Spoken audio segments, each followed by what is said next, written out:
BA तृतीय वर्षाच्या सर्व विद्यार्थ्यांचं मी सर्वप्रथम हार्दिक अभिनंदन करतो. BA द्वितीय वर्षामध्ये आपण यश संपादन करून तृतीय वर्षामध्ये प्रवेश मिळवलेला आहे. कोरोना या जागतिक महामारीच्या काळामध्ये आपण प्रत्यक्ष वर्गात काही भेटू शकत नाही. त्यामुळं ऑनलाईनच्या माध्यमातून तुमचा आणि आमचा या ठिकाणी संवाद होणार आहे. मी डॉक्टर काळे BM, सहयोगी प्राध्यापक मराठी विभाग, रमेश वरपुडकर महाविद्यालय, सोनपेठ. BA तृतीय वर्ष आणि प्रथम द्वितीय वर्षाच्या अभ्यासक्रमामध्ये या ठिकाणी फार मोठा फरक आहे. तृतीय वर्षाचा अभ्यासक्रम हा विस्तृत आणि व्यापक आहे. फर्स्ट इयर आणि सेकंड इयरला अभ्यासक्रम मर्यादित होता, परंतु थर्ड इयरला हा अभ्यासक्रम विस्तृत आहे. त्यामुळं आपल्याला अभ्यासक्रमावर लक्ष केंद्रित करून यश या ठिकाणी संपादन करणं गरजेचं आहे. यावर्षी तुम्हाला 2 पेपर आहेत. पहिला जो पेपर आहे मध्ययुगीन मराठी वाङ्मयाचा इतिहास, पेपर क्रमांक 9, आणि 10वा जो पेपर आहे तो आहे साहित्यशास्त्रांचा. तो तुम्हाला डॉक्टर साधू सोनसळे सर हे शिकवते.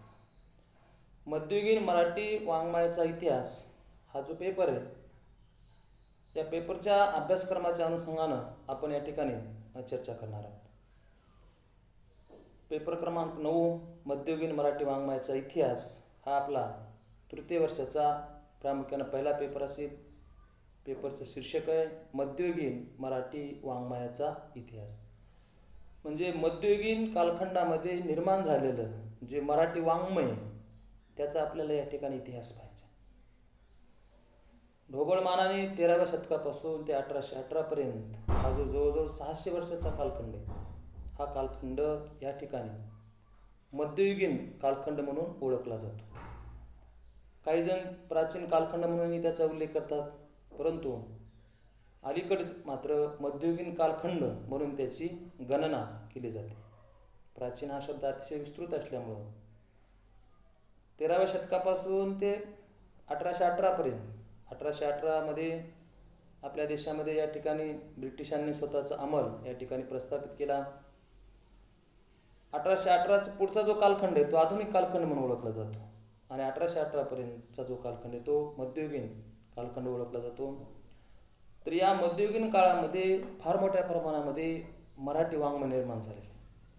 आद्यकवी मुकुंदराज यांच्यापासून ते पेशवाईच्या आस्थापर्यंतचा हा जो कालखंड आहे, या कालखंडामध्ये फार मोठ्या प्रमाणामध्ये वाङ्मय निर्माण झाले. या सर्वच वाङ्मयाचा इतिहास पाहणं शक्य नाही, तर त्या काळामधले जे प्रमुख वाङ्मय, त्या प्रमुख वाङ्मयाच्या अनुषंगानं आपल्याला या ठिकाणी ते वाङ्मयाचं स्वरूप या ठिकाणी समजावून घ्यायचं. त्यामुळं पहिला जो आपला पेपर आहे, पहिला जो पेपर आहे तो मध्ययुगीन मराठी वाङ्मयाचा इतिहास, हे आपल्या पेपरचं नाव आहे. पेपर क्रमांक 9.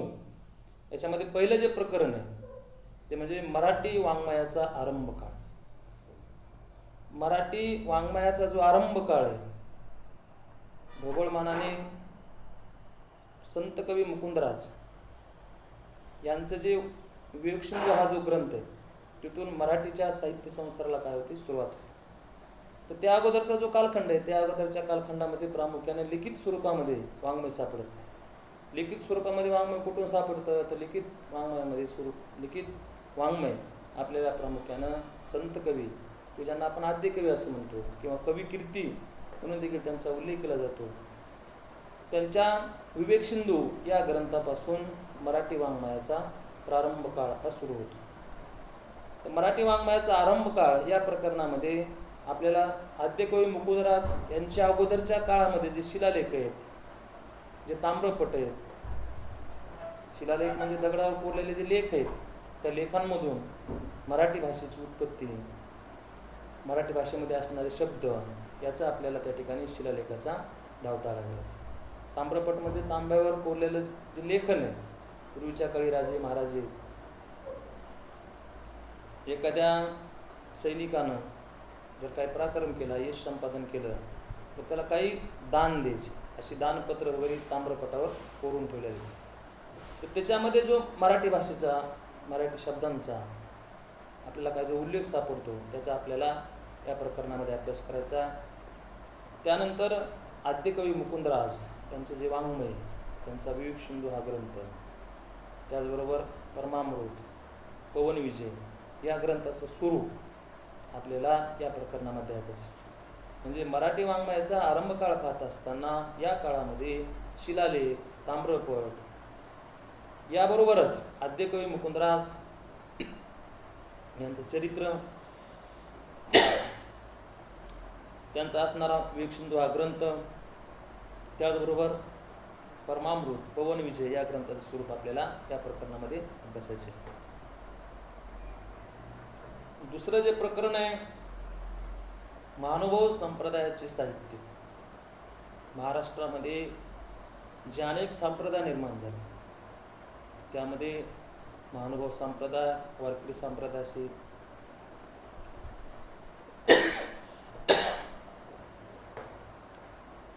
किंवा वीरशैव संप्रदाय असेल, या सर्व संप्रदायाचं स्वरूप आपल्याला या कालखंडामध्ये पाहायचं, मध्ययुगीन कालखंडामध्ये.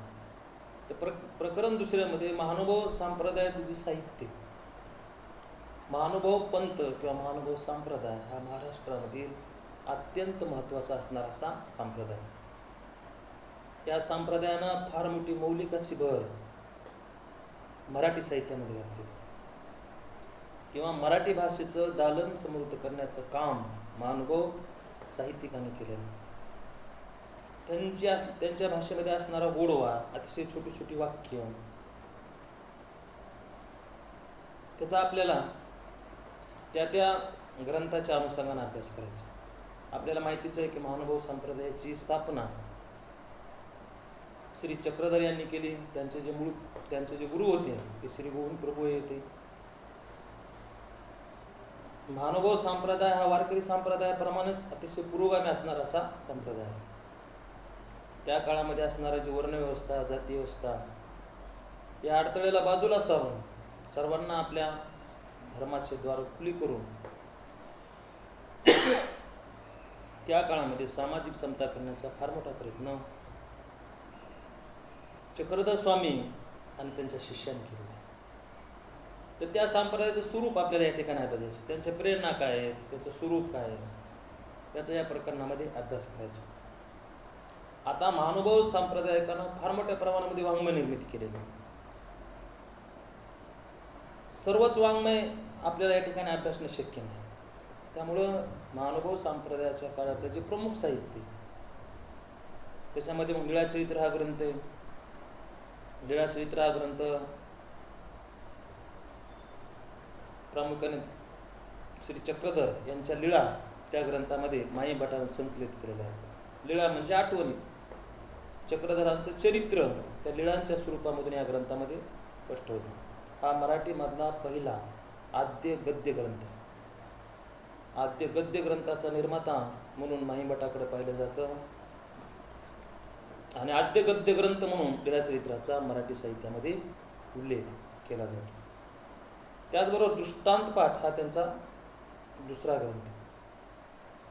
दृष्टांत पाठ त्याच्यामध्ये चक्रधर महानुभाव संप्रदायाचा प्रचार आणि प्रसार करत असताना ते सारखं भ्रमण करायचं.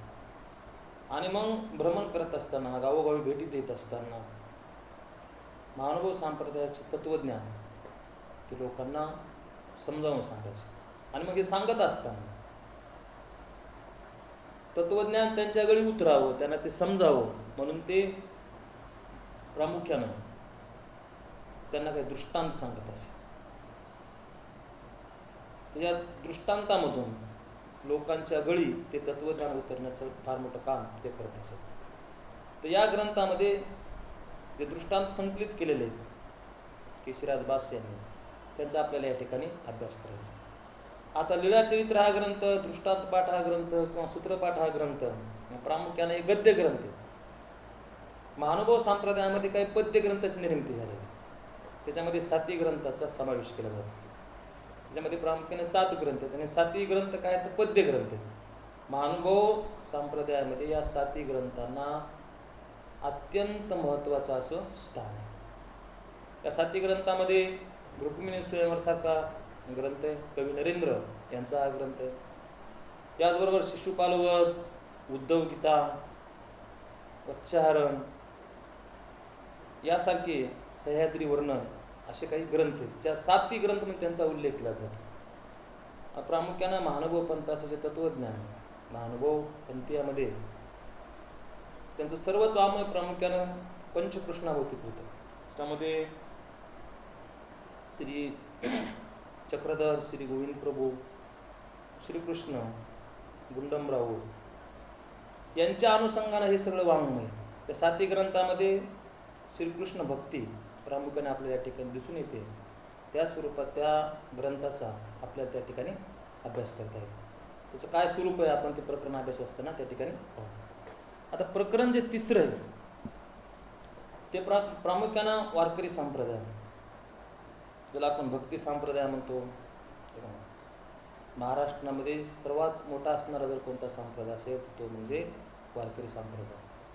त्यांना पंढरीचे वीर असं या ठिकाणी म्हटलं जातं. या वारकरी संप्रदायाचं स्वरूप आपल्याला या ठिकाणी अभ्यासाचे 3ऱ्या प्रकरणामध्ये, त्याच्या प्रेरणा, त्याचं तत्वज्ञान, वारकरी संप्रदायामध्ये वारकरी संप्रदायांची तीर्थस्थानं, त्याच्यामध्ये मग पंढरपूर असेल, आळंदी असेल, देहू असेल.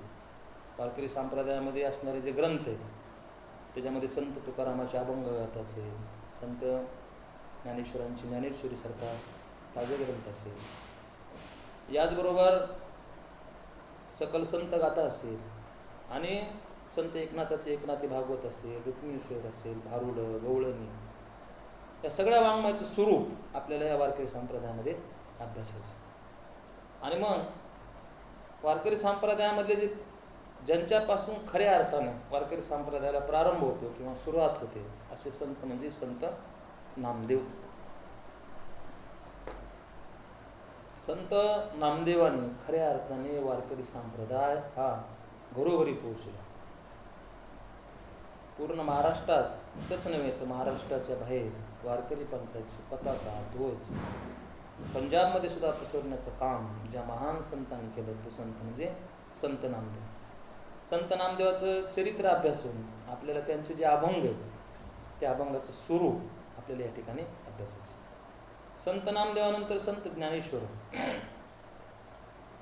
संत बहिणाबाईंनी वारकरी संप्रदायाच्या स्वरूपाचं चित्र रेखाटताना एक अभंग लिहिलं की संत कृपा झाली इमारत फळा आली, ज्ञानदेवे रचिला पाया उभारले देवालया असं म्हटलेलं आहे.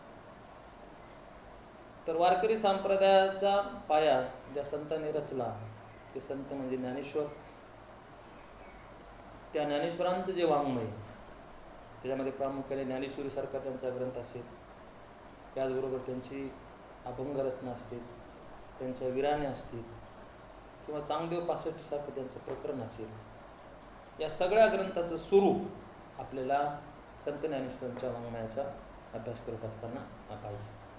त्याचबरोबर ज्ञानेश्वरीची वैशिष्ट्य देखील त्या ठिकाणी आपल्याला अभ्यासाचे. याशिवाय संत नामदेवकालीन काही संत आहेत. मी तुम्हाला आता सांगितलं की वारकरी संप्रदाय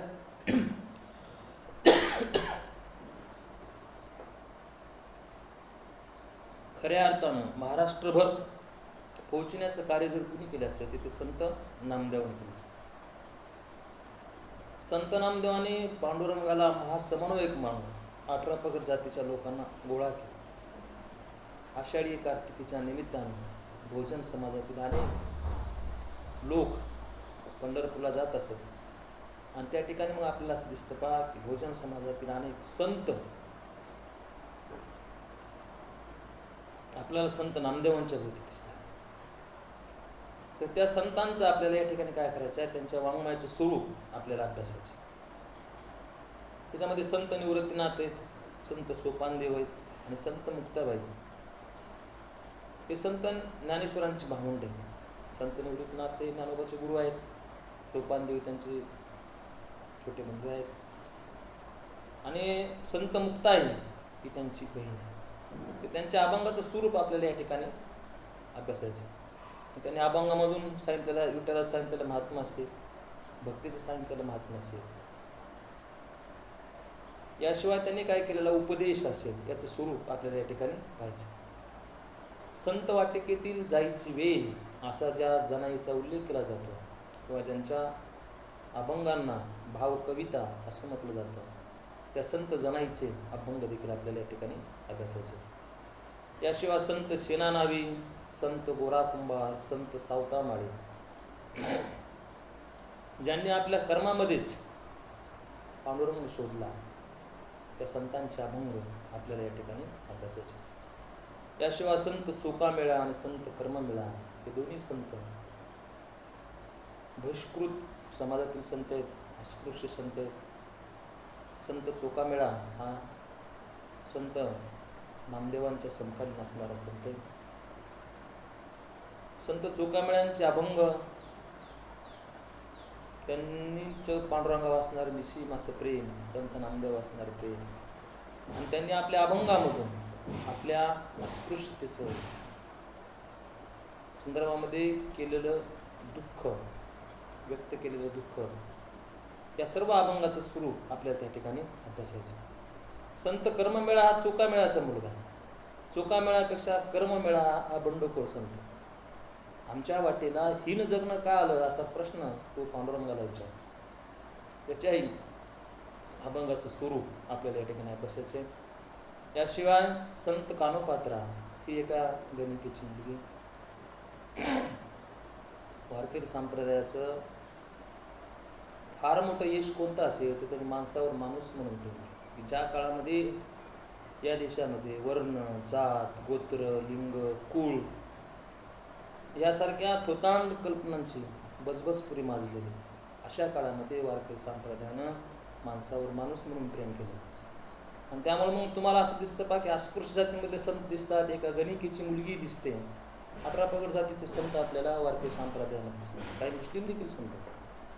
अशी असणारी जी संत कानोपात्र आहे त्याच्या अभंगाचा आपल्याला यामध्ये अभ्यास करायचा आहे. याशिवाय संत नरहरी सोनार यांचे देखील देवा तुझा मी सोनार असा अभंग आहे. प्रामुख्याने पांडुरंगाची महात्म्य, नामाचा महिमा, त्यांनी केलेला उपदेश, तर सर्व नामदेवकालीन संतांच्या अभंगाचे वैशिष्ट्य आहे. तर स्वरूप आपल्याला या प्रकरणामध्ये मुख्यत्वे करून अभ्यासायचं. प्रकरण जे चौथं आहे, प्रकरण चौथ्यामध्ये आपल्याला महात्मा बसवेश्वर. मी तुम्हाला आत्ता सांगितलं की महाराष्ट्रामध्ये वैदिक परंपरेला विरोध करत असताना अनेक संप्रदाय इथं निर्माण झाले. त्याच्यामध्ये मग महानुभाव पंथ, वारकरी संप्रदाय, तसंच वीरशैव हा देखील अतिशय पुरोगामी, प्रस्थापित व्यवस्थेला धक्का देत निर्माण झालेला अतिशय महत्त्वाचा असणारा असा संप्रदाय महात्मा बसवेश्वर. महात्मा बसवेश्वरांचं जे चरित्र या ठिकाणी आपल्या अभ्यासाचं, तर चरित्र अभ्यासाचं कारण असं पहा की महात्मा बसवेश्वरांनी जसे विचार मांडले तसे त्यांनी आपल्या आचरणामध्ये आणले. बोले तैसा चाले, त्याचे वंदावी पावले, असं व्यक्तिमत्व म्हणजे महात्मा बसवेश्वर. नुसते अस्पृश्यतेच्या संदर्भामध्ये विचार मांडून थांबले नाही, तर त्यांनी त्या काळामध्ये स्वतःला उच्चवर्णीय समजणाऱ्या ब्राह्मण मुलीचा एका अस्पृश्य समाजातील मुलाबरोबर त्यांनी त्या काळामध्ये विवाह लावला. त्यामुळे तुम्ही हे समजून घ्या की महात्मा बसवेश्वरांनी हिंदू धर्माने ज्यांना डावललं, ज्यांना आपल्या धर्मामध्ये स्थान दिलं नाही, अशा लोकांना आपल्या पंथामध्ये सामावून घेतलं. वीरशैव संप्रदाय, शिव ही प्रामुख्याने त्यांची देवता आहे. आणि अतिशय पुरोगामी असणारा असा वीरशैव संप्रदाय, महात्मा बसवेश्वर यांचे चरित्र आपल्याला अभ्यासायचे. त्यांचे जे निवडक वचन आहेत, ज्या निवडक वचनामध्ये मानवी हित चांगलं, बाकी कर्मकांड टाळून मानवाला दिलेलं जे महत्त्व आहे मानवाला जगत असणारं उपयोगी पडणारे जे नैतिक मूल्य की जे असणारे निवडक वचने, त्याचा आपल्याला या ठिकाणी या प्रकरणामध्ये प्रामुख्यानं अभ्यास करायचा. प्रकरण जे 5वं आहे ते संत एकनाथ यांच्यावर आहे. वारकरी संप्रदायामध्ये बहिणाईनं त्यांच्याबद्दल असं म्हटलं की जनी जनार्दनी एकनाथ खांब दिला भाग. वारकरी संप्रदायाच्या पडत्या काळामध्ये संत एकनाथाचा जर आपण कालखंड पाहिला तर संत एकनाथांच्या कालखंडामध्ये महाराष्ट्रामध्ये मोगलांचे प्रामुख्याने आक्रमण झाले होते. त्या ठिकाणी मराठी भाषेची गळचेपी होती. चौकडे, उर्दू, फारसी भाषेचे या ठिकाणी अंमल सुरू झालेला. अशा मराठी भाषेच्या पडत्या काळामध्ये मराठी भाषेला, मराठी माणसाला सावरून धरण्याचं काम संत एकनाथांनी केलं. आणि त्यामुळं संत एकनाथांना आपण खांब म्हणजे वारकरी संप्रदायाचा फार मोठा असणारा आधार म्हणजे संत एकनाथ. ज्यांनी जनार्दनी एकनाथ खांब दिला भागवत, असं संत बहिणाईनं त्यांचं काय केलं बा, त्यांचा उल्लेख केलेला आहे. भारतीय संप्रदायाचे रेकॉर्ड असताना संत एकनाथ देखील संत ज्ञानेश्वर, संत नामदेव, संत चोखामेळा, संत कर्ममेळा किंवा नंतरच्या कालखंडात निर्माण झालेले संत तुकाराम यांच्याप्रमाणेच अतिशय पुरोगामी असणारे हे संत आहेत. त्यांचं चरित्र आपल्याला अभ्यासायचे. त्यांनीही माणसाकडे माणूस म्हणून जात, धर्म, पंथ, लिंग, गोत्र, कुळ, वंश, अस्पृश्यता, कर्मकांड या गोष्टीला फाटा देऊन त्यांनी माणूस हा इथून तिथून एक आहे. तो काळा असो, तो गोरा असो, तो कोणत्याही जातीचा असो, तो उच्चवर्णीय असो किंवा अस्पृश्य असो, हे सगळे एकच आहेत. त्यांच्यावर माणूस म्हणून आपण प्रेम केलं पाहिजे हे त्यांनी आपल्या प्रत्यक्ष आचरणातून दाखवून दिलं. त्यांचं चरित्र आपण त्या टायमाला अभ्यास. संत एकनाथाचं आपल्याला चरित्र पाहिजे. संत एकनाथाने फार मोठ्या प्रमाणामध्ये वाङ्मय निर्मिती केली. त्याच्यामध्ये भावार्थ रामायण, संत एकनाथांचं रामायण फार मोठ्या प्रमाणामध्ये प्रसिद्ध. आपल्या इकडं गावोगावी जे रामायण वाचलं जातं ते संत एकनाथांचं भावार्थ रामायण. मूळ रामायण वाल्मिकीचं, तर त्याचा आधार घेत संत एकनाथांनी काय केलं पा, रामायण लिहिलं. रामायणाचे जे 7 कांड आहेत त्याच्यामध्ये जे 6 कांड आहेत ते त्यांनी लिहिले आहेत. आणि शेवटचे एक जे कांड आहे तो त्यांचा एकनिष्ठ असणारा जो शिष्य गावबा त्यांनी ते पूर्ण केलेलं. तर भावार्थ रामायणाचं स्वरूप आपल्याला या ठिकाणी पाहिजे. मग नाथांनी मूळ रामायणाचा आधार घेत घेत हे रामायण कसं लिहिलं, त्या रामायणामध्ये काय बदल केले, त्या रामायणाची भाषा कशी आहे, त्यांनी उभा केलेला श्रीराम कसा आहे, त्याचं स्वरूप आपल्याला या ग्रंथामध्ये अभ्यासाचे. आपण त्यावेळेस ते अभ्यास. रामायण इतकंच संत एकनाथांचं एकनाथी भागवत हा ग्रंथ देखील खूप प्रसिद्ध आहे. एकनाथी भागवत आणि भावार्थ रामायण ही संत एकनाथांची अत्यंत महत्त्वाची असणारे ग्रंथ. तुम्हाला माहिती आहे की भारतीय संस्कृतीमध्ये राम, श्रीराम आणि श्रीकृष्ण या 2 माणसांनी किंवा या 2 विभूतींनी भारतीय मनाला वेळ लावला. तुम्ही त्या अनोखचं जलोटाचं गीत ऐकलं असेल. जग में सुंदर है 2 नाम, चाहे कृष्ण कहो या राम, बोलो राम राम राम, बोलो श्याम श्याम श्याम. राम आणि श्याम, राम आणि श्याम यांच्या भोवतीच फार मोठ्या प्रमाणामध्ये आपल्याला वाङ्मय निर्मिती झालेली दिसून येते. हिंदी भाषेत राम आणि श्रीकृष्ण यांच्यावर फार मोठ्या प्रमाणामध्ये वाङ्मय निर्मिती झाली. संत एकनाथांना देखील श्रीकृष्णाने वेळ लावले आणि त्यामुळं श्रीकृष्णावर आणि श्रीकृष्ण भक्तीपर त्यांचे अनेक ग्रंथ. त्याच्यामध्ये एकनाथी भागवत हा अत्यंत महत्त्वाचा ग्रंथ. श्रीकृष्णाच्या लीला त्या ग्रंथात त्यांनी सांगितलेले आहेत. त्याचा आपल्याला या ठिकाणी अभ्यास करायचा. याशिवाय रुक्मिणी स्वयंवर हे संत एकनाथांचं आख्यान कविता महत्त्वाची लक्षात. रुक्मिणी स्वयंवर आपण महानुभव संप्रदायाचा अभ्यास करत असताना 7 ग्रंथामध्ये नरेंद्राचं एक रुक्मिणी स्वयंवर आणि त्यानंतर नाथांचं रुक्मिणी स्वयंवर देखील खूप महत्त्वाचं आहे. श्रीकृष्ण आणि रुक्मिणी यांच्या स्वयंवराची कथा त्याच्यामध्ये आली. त्याचं स्वरूप आपण त्या ठिकाणी अभ्यास. आता संत एकनाथाने जसं भावार्थ रामायण लिहिलं, एकनाथी भागवत लिहिलं, रुक्मिणी स्वयंवरसारखा आख्यानपर असणारा ग्रंथ लिहिला, याचबरोबर संत एकनाथांच्या भारुडे आणि गवळण खूप प्रसिद्ध आहे. संत एकनाथांनी भारूड आणि गवळणीच्या माध्यमातून सर्वसामान्य असणारी जी जनता आहे, सर्वसामान्य असणारे जे लोक आहेत, त्यांना अध्यात्म सांगण्याचा प्रयत्न केला. भारूड ही भारुडामध्ये 2 अर्थ असतात. एक वरवरचा अर्थ असतो आणि दुसरं त्याच्यामध्ये अध्यात्म साठवलेलं असतं. नाथांची भारुडं ही खूप प्रसिद्ध आहे. वारकरी संप्रदायामध्ये असं म्हटलं जातं की ओवी ज्ञानेश्वरांची ओवी हा जो रचना प्रकार आहे तो ज्ञानेश्वरांनी समृद्ध केला. संत एकनाथांनी भारुड हा रचना प्रकार खूप प्रसिद्ध केला. आणि जसं संत तुकोबांनी, संत तुकारामांनी अभंग हा रचना प्रकार प्रसिद्ध केला. म्हणजे ओवी ज्ञानेश्वराची, भारुड एकनाथांची आणि अभंग तुकयाची एक प्रसिद्ध आहे.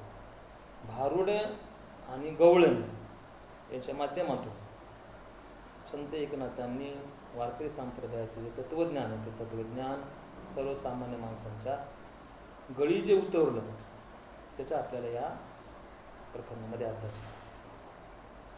गवळणीमध्ये मधुरा भक्ती, श्रीकृष्णाच्या भोवती जरी गवळणी असल्या तर साधारणपणे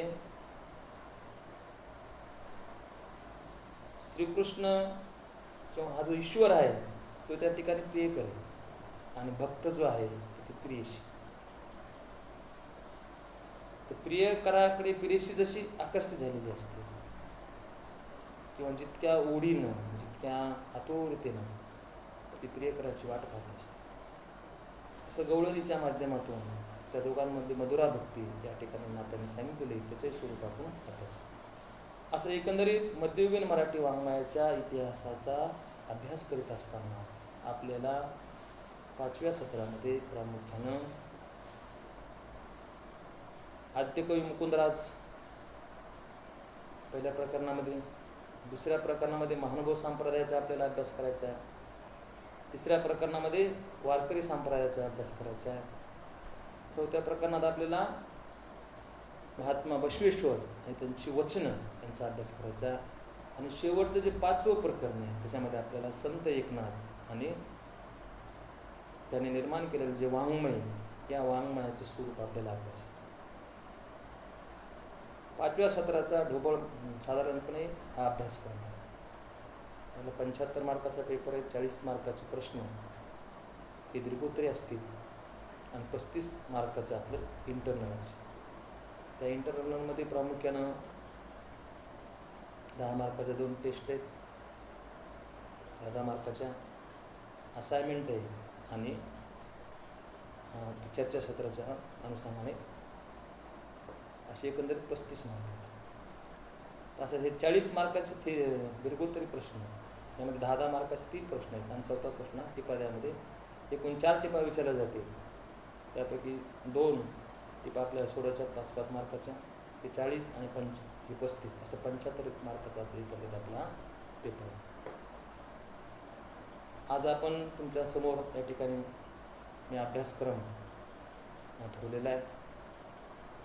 हा अभ्यासक्रम आपल्याला ऑनलाईनच्या माध्यमातून आपल्याला पूर्ण करायचा आहे.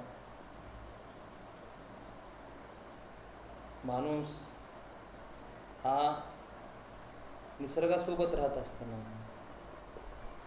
किंवा जीवन जगत असताना माणसावर अनेक संकट आली आणि प्रत्येक संकटावर माणसानं मात केली. माणूस हा महान आहे आणि त्यामुळं कोरोनासारख्या संकटावर देखील तो मात करेल आणि आपण पुन्हा त्याच्यावर विजय मिळवून मानवी जीवन तो हितकर सुखकर कसं करेल आपल्याला पाहायचं. पहिल्या दशकेमध्ये आपण आपण आपला अभ्यासक्रम, पेपरचं नाव, पेपर क्रमांक, असलेली प्रकरणं, त्यामध्ये कोणकोणत्या घटकांचा आपल्याला अभ्यास करायचा, या अनुषंगानं चर्चा केलेली. आपली दुसरी जी तासिका असेल त्या तासिकेमध्ये हा जो विद्यापीठानं अभ्यासासाठी ठेवलेला आहे, त्याचे उद्दिष्ट काय आहे, हाच अभ्यासक्रम त्यांनी का ठेवलेला आहे, हा अभ्यासक्रम आपल्याला का अभ्यासायचा आहे, त्याचे हेतू काय, या अनुषंगानं आपण दुसऱ्या तासिकेमध्ये चर्चा करू. धन्यवाद.